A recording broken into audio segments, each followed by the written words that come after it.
there is a temptation to focus where people are fearful. And energy is something that we can tune into. And what you're looking for is peace of mind. Yeah. And what you feel like you need for peace of mind is an explanation. Yeah. The problem with that is that everybody on the planet at the moment has a different point of view. And so what I want to encourage you to remember is that you can have peace of mind without anything happening. So peace of mind is not a reaction to something that happens.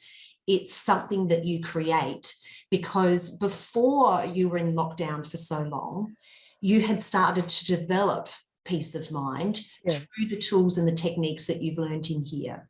So I want everybody to hear this, because I'm really receiving a theme of people feeling insecure and feeling like they are fearful because they are tuning in and focusing on the fear. We always have control over what we focus on and how we feel. And when you notice that reading Facebook posts, watching the news, listening to the radio, whatever it is making you feel like that, care about your feelings enough to stop it and go, I'm going to do something that feels good. And trust that, just like we trust that our individual life is going to go the way we want it to go, trust that our individual life going the way that we want it to go means that world circumstances have to go the way we want them to go so that our life can go that way. So it's a new level of trust that we're all being invited to have, to trust that from your point of view, everything is going to be okay. Because the hardest thing to believe until you experience it, but I know that you've experienced small bits of this the last 12 months, is that when I feel good, things go well in my life.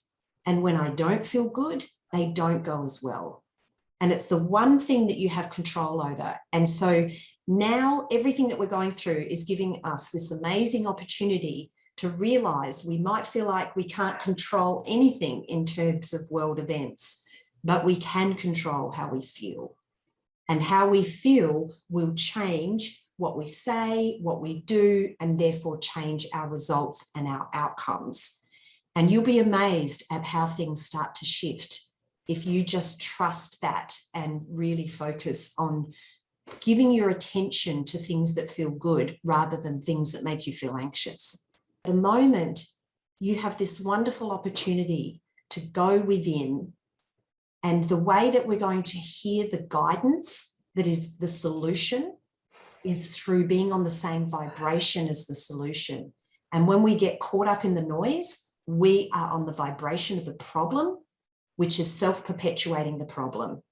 What I can see happening right now is everybody's getting angry, and that is going to make the problem grow. We can't solve a problem when we're on the same vibration as the problem. The more you grow, the more the limiting beliefs rise to the surface so that you can see them and let them go and replace them with a new belief. And so what is so beautiful about what you just said is a heaviness is a really good way of describing a limiting belief, because it's an energy block. And so it does feel like a heaviness. And the limiting belief that you have is, I'm not allowed to be happy all the time. How dare I be happy while this is going on in the world? I must be upset about this. I must be stressed. I must be fearful. I must be like everybody else. That is the limiting belief that the majority of us have been taught. And that's the heaviness that you feel, because the part of you that is tuned into the truth, which is we are here to be happy, knows the new truth, which is I'm here to be happy. It's not my job to be fearful. It's not why I came here to be fearful. I came here to look for things that I love and choose them. That's the whole point. That's the whole purpose of us being here. And so the heaviness is this limiting belief This feels too good to be true. How could I be happy when all of this terrible stuff's going on? You shouldn't be happy. You shouldn't be happy. So you just notice it and you go, wow, I'm so glad that I'm aware that I've been brought up to believe that, like most people. And now I'm going to let it go, and I'm going to remind myself the only thing I can do to make a difference in world peace is feel peace. So you want everyone to calm down. You want all these people who are fearful to become peaceful. The only way you can influence that is by being peaceful yourself. There has been studies to show in big cities in America where they have had large groups of people meditate, and the crime rate has dropped significantly as a result of that meditation group. Our meditations, our joy, our peace, our practices are vibrationally affecting everybody. The more of us who do it, the more quickly this will change. That's what we can do to make a difference.